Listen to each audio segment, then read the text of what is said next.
আসসালামু আলাইকুম, সবাইকে শুভেচ্ছা জানাচ্ছি। মাসুম মাহবুব সৌদি আরব থেকে আমার এক ভাই প্রশ্ন করেছেন, মাসুম ভাই আপনি কেমন আছেন? আমি সৌদি আরব থেকে সবসময় আপনার নিউজগুলো গুরুত্ব দিয়ে দেখার চেষ্টা করি। আপনার নামটা বোঝার চেষ্টা করছি কিন্তু নামটা বুঝতে পারছি না। আপনার নামটা লিখেন নাই ভালো করে। কুড়িগ্রামের রৌমারী থেকে দেখছেন এক ভাই। ইন্ডিয়া ওয়েস্ট বেঙ্গল থেকে দেখছেন। ওকে, প্রিয় দর্শক, চট্টগ্রাম পটিয়া থেকে দেখছেন, কুড়িগ্রামের আরো কয়েকটি জায়গা, হাবিব নড়াইল থেকে, নলিতা বাড়ি থেকে, জি চট্টগ্রামের পরে কিশোরগঞ্জ, সৌদি আরব, রোমানিয়া। দর্শক, আজকের বেশ কিছু গুরুত্বপূর্ণ খবর আছে। এর মধ্যে প্রধান যে গুরুত্বপূর্ণ খবর সেটি হলো আমেরিকাতে ট্রাম্পের বিরুদ্ধে এবং ইসরায়েলের নেতানিয়াহুর বিরুদ্ধে লাখো মানুষ রাজপথে নেমে গেছে। এটাকে আমরা কোটি মানুষ বলতে পারি। কেবল এই যুদ্ধের জন্য এই দুজন মহা চাপে না, এবার নিজের দেশের মধ্যে তাদের পদত্যাগের দাবি উঠে গেছে। কিভাবে সামলাবেন? অন্যদিকে ইরানকে ঘায়েল করতে গিয়ে দুর্দান্ত যে চালগুলো দিয়েছিল এই দেশ দুটো, সেগুলোকে ভেস্তে দিয়ে ইরান তাদের উপর নতুন চাপ সৃষ্টি করে খেলার কন্ট্রোল তার হাতে নিয়ে নিচ্ছে। পাশাপাশি ইয়েমেন দ্বিতীয় দফা আবারও নেতাকাকুর বাড়িতে হিট করেছে। পাশাপাশি হিজবুল্লাহর খেলা তো চলছেই। আপনাদের এই যুদ্ধের আজকে প্রায় 28-29 দিনে একটা প্রশ্ন তৈরি হতে পারে, এই যুদ্ধে ইরানের কি লাভটা অর্জিত হয়েছে। সংক্ষিপ্ত কয়েকটা আজকে জানাবো এই লাইভের ভেতরে আপনাদের। দর্শক যারা শুনতে এবং দেখতে পাচ্ছেন আমাকে একটু কমেন্ট করে জানাবেন। ওকে, আমি আপনাদের কমেন্ট দেখতে পাচ্ছি। জাকির বরগুনা, ফারুক বগুড়া, হ্যাঁ বরগুনা পাশাপাশি নাকি? ওকে দর্শক, ট্রাম্পের বিরুদ্ধে আমেরিকাতে নো কিংস মুভমেন্ট চলছে। আমি এটা আপনাদের গত প্রায় 4-5 দিন ধরে বলছি যে আমেরিকার ইতিহাসে সবচেয়ে বৃহৎ একটা মুভমেন্ট হতে যাচ্ছে। এটার প্রথম ছিল প্রায় 2 million, 3 million, 4 million, 7 million people. এবার এটি চলে এসছে 9 মিলিয়ন পিপল, প্রায় 1 কোটি। তো কালকে পুরো মার্কিন যুক্তরাষ্ট্রের প্রায় 3,500 শহরে, প্রায় বলছে এই কারণে 3,000 ক্রস করছে,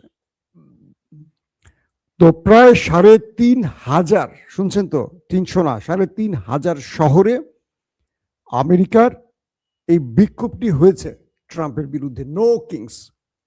এবং মার্কিন যুক্তরাষ্ট্রের অ্যাটর্নি জেনারেল তিনি নিজে প্রকাশ্যে মাঠে নেমে কথা বলেছেন এই দেশটি গণতান্ত্রিক উপায়ে জনগণের সিদ্ধান্তের উপর ভিত্তি করে চলে। এই দেশে কোনো একক ব্যক্তি তার নিজের ইচ্ছে মতো চলতে পারে না। তিনি বলছেন দেশের দ্রব্যমূল্যের ঊর্ধ্বগতি, অভিবাসী আইন এবং ইরান যুদ্ধ যে নীতিগুলো চলছে এগুলো মার্কিন নীতি নয়, মার্কিন জনগণের নীতি নয়, এগুলো ট্রাম্পের রাজা হবার খায়েশ থেকে তৈরি হয়েছে। এই জন্য নো কিংস মুভমেন্ট। কেবল মার্কিন যুক্তরাষ্ট্রের ভেতরে নয়, এটি পুরো ইউরোপ জুড়ে হয়েছে আমেরিকার বিরুদ্ধে বা ট্রাম্পের বিরুদ্ধে বিক্ষোভ। স্পেন, ইতালি, ফ্রান্স, জার্মান, মানে ইউরোপের বড় বড় শহরগুলোতে আমেরিকার ডোনাল্ড ট্রাম্পের বিরুদ্ধে বিক্ষোভ হয়েছে। পুরো আমেরিকার 3,500 শহরে মানুষ নামছে, বোঝেন। এবং মার্কিন গণমাধ্যমগুলো বলছে আমেরিকার ইতিহাসে কোনো সরকারের বিরুদ্ধে এটি সবচেয়ে বড় মুভমেন্ট।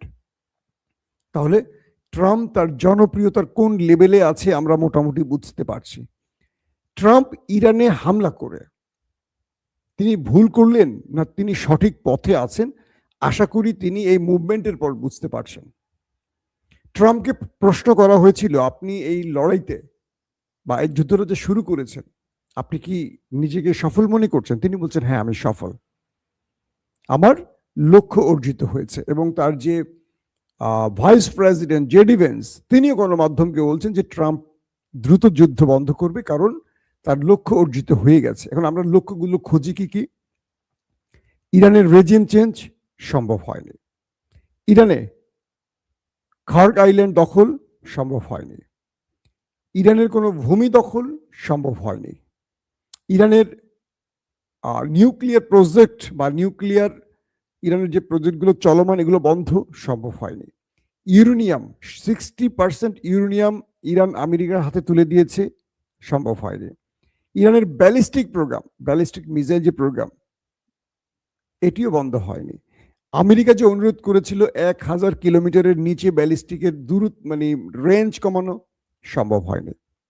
তাহলে লক্ষ্য অর্জিত হয়েছে কোনটা? আলী খামেনির হত্যা। মার্কিন গণমাধ্যমগুলো বলছে ট্রাম্প এবং নেতানিয়াহুর ভুলটি হলো তারা খামেনিকে হত্যা করে ভুল করেছেন, কারণ খামেনি বেঁচে থাকলে এই যুদ্ধটা এতদিন বিরতিতে চলে যেত। তিনি সহনশীল, ধৈর্যশীল, নরম স্বভাবের মানুষ ছিলেন। হ্যাঁ, তিনি একটা সময় লড়াকু নেতা ছিলেন, কিন্তু তিনি ইরানের বা জনগণের ভবিষ্যৎ চিন্তা করে বা একটা রাষ্ট্র যেভাবে সভ্যতার বা একটা রাষ্ট্র যেভাবে তৈরি হয়েছে, ইরান তো দীর্ঘদিন নিজের ভূমিতে খুব বেশি আক্রমণ শিকার হয়নি ইরাক ইরান যুদ্ধের পর।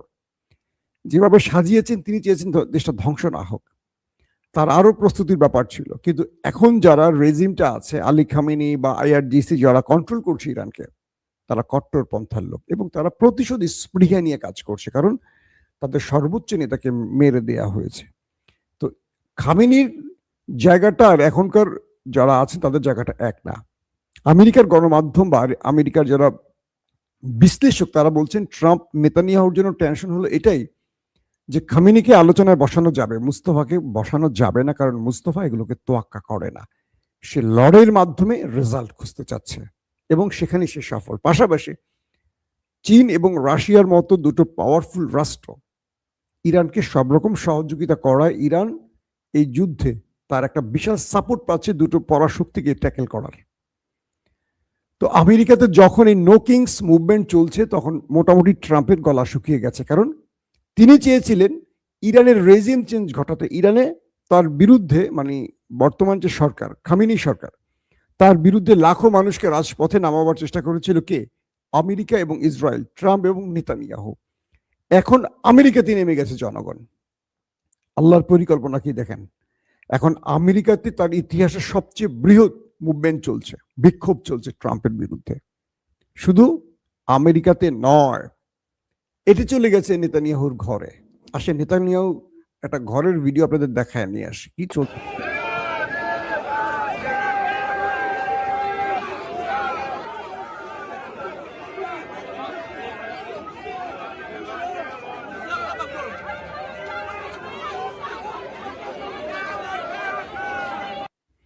আপনারা দেখছেন খোদ নেতা কাকুর বাড়ির দৃশ্য। এখানকার মানুষ রাস্তায় নেমে এসছে, তারা বলছে নেতানিয়াহুকে পদত্যাগ করতে।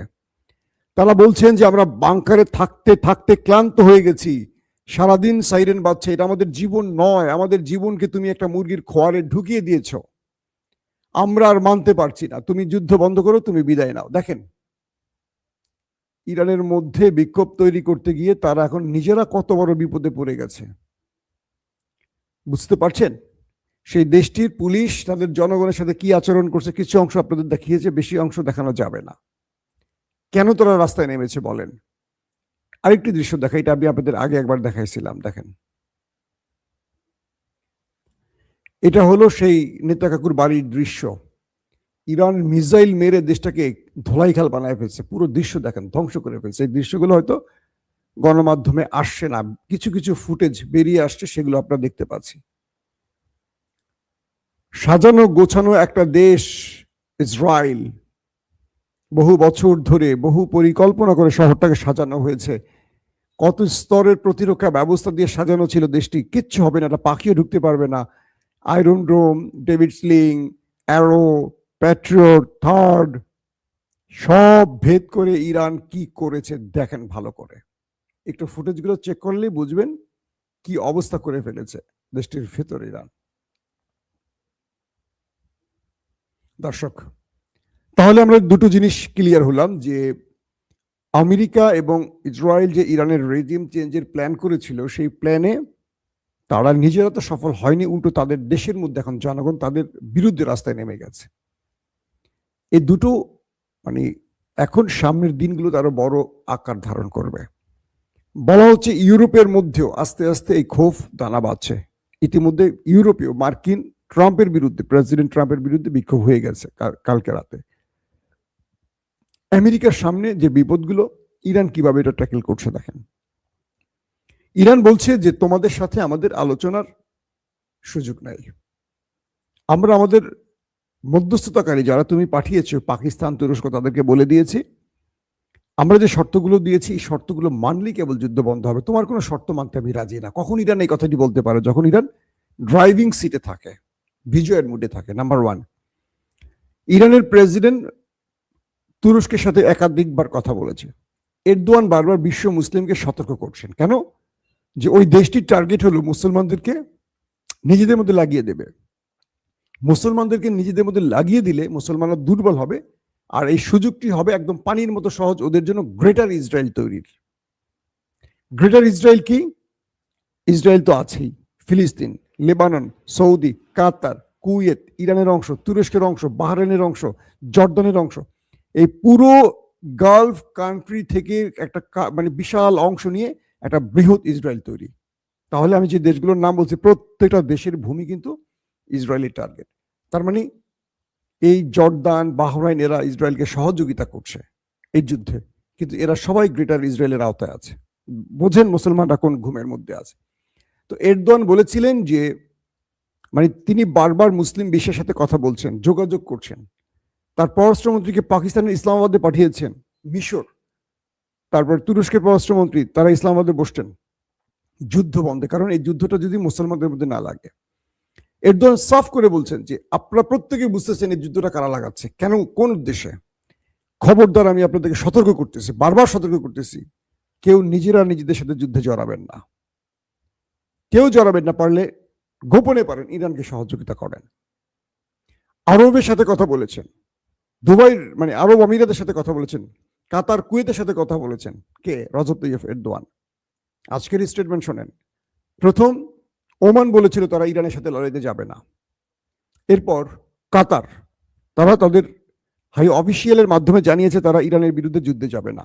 তারা বলেছে যে কাতার, ইরান আমাদের শত বছরের বন্ধু, আমাদের প্রতিবেশী, আমরা একসাথে এক পাশাপাশি থাকি, কখনো ইরান আমাদের জন্য হুমকি নয়, কখনো আমাদের উপর ইরান হামলা করেনি, করবেও না। কিন্তু এখন যেটি হচ্ছে একটি ভুল বুঝাবুঝির কারণে হচ্ছে।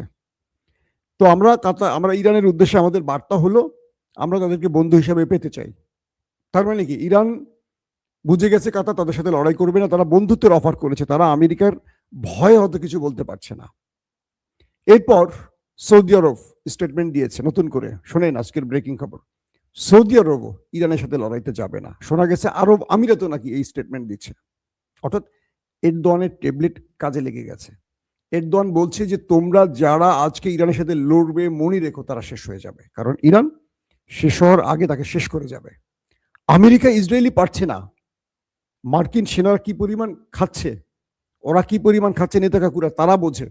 তুমি যদি এখন ইরানের সাথে লাগো, তুমি ইরানের ঘরের কাছে, ইরান তো টার্গেট করে তোমার রাজ পরিবারই আগে খেয়ে ফেলাবে। তোমার রেজিম চেঞ্জ করা তো ইরানের জন্য কয়েক সেকেন্ডের মামলা।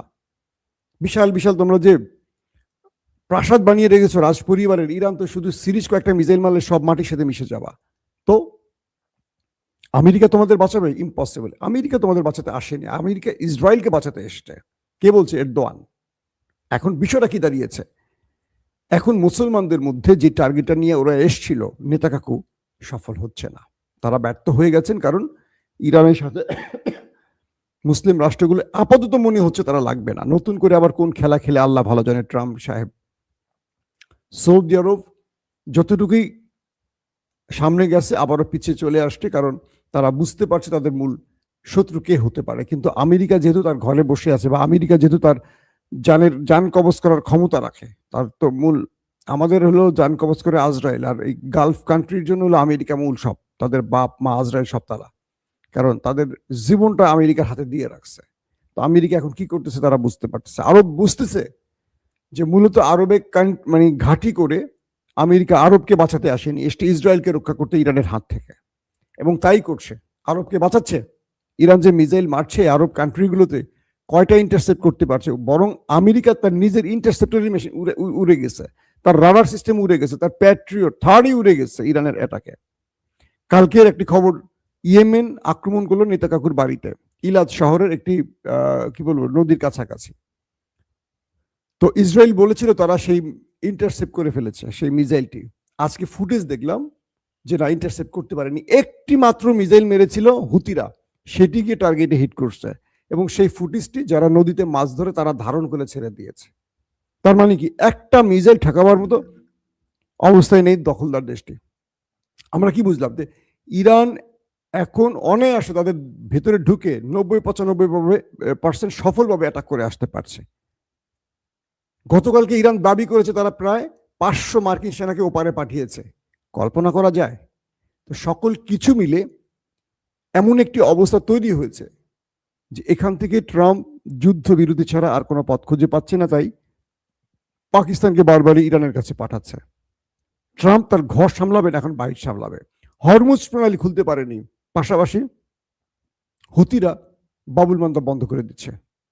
পুরো বিশ্ব রাজনীতি এখন ইরানের কন্ট্রোলে চলে গেছে, কারণ তেল দিয়ে ইরান পুরো পৃথিবীতে এই এই যুদ্ধটা বিজয় করবে, শুধু তেলের রাস্তা বন্ধ করে দিয়ে। কি করবে এখন আমেরিকা? আমেরিকা স্থল বাহিনী পাঠাইলো খার্কদ্বীপের উদ্দেশ্যে, 400টা মেরে দিচ্ছে এক টাকা ইরান। 400টা, কল্পনা করা যায়?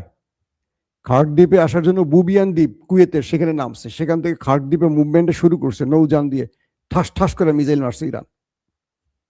400 জন নাকি ওপারে চলে গেছে, বাকিরা নাকি জীবন নিয়ে পালিয়েছে। আমেরিকা এখন কোথায় যাবে বলেন? আমেরিকার সামনে পথ একটাই খোলা, গালফ কান্ট্রি ছেড়ে আমেরিকাকে বিদায় নিতে হবে। আমেরিকা যদি গালফ কান্ট্রি ছেড়ে দেয়, আরবের সাথে ইরানের বন্ধুত্ব হবে, আরব ইরান একটা জোট হবে, শক্তিশালী মধ্যপ্রাচ্য তৈরি হবে, আর দুর্বল হয়ে যাবে ওই দেশটি মসজিদুল আকসা যারা থার্ড টেম্পল বানাতে চায়। নেতা সাহেবেরও রাজনীতি প্রায় দি ইন্ডের দিকে, বুঝছেননি? আপনারা কি বুঝছেননি? নেতানিয়াহু এবং ট্রাম্প তাদের ক্যারিয়ারে, রাজনৈতিক ক্যারিয়ারে সবচেয়ে বেশি চাপে আছেন এই মুহূর্তে। এই চাপ সামলে তারা কতদিন চলতে পারবেন হয়তোবা সামনের দিনগুলোতে বলা যাবে। এখনকার মতো বিদায় নিচ্ছি, প্রত্যেকে ভালো থাকবেন।